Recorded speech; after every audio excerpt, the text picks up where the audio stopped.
بسم اللہ الرحمن الرحیم۔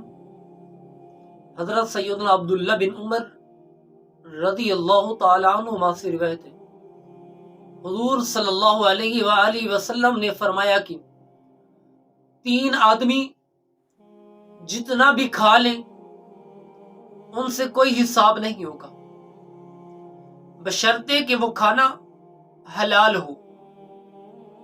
اول، روزہ دار شخص افطاری کے وقت جتنا بھی کھا لے ان سے کوئی حساب نہیں ہوگا۔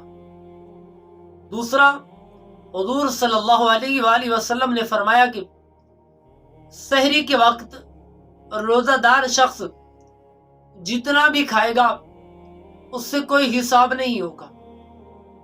پھر حضور صلی اللہ علیہ وآلہ وسلم نے فرمایا کہ تیسرا شخص مجاہد فی سبیل اللہ، جو اللہ کی راہ میں جہاد کرنے والا شخص ہو، وہ جتنا بھی کھائے گا اس سے کوئی حساب نہیں ہوگا۔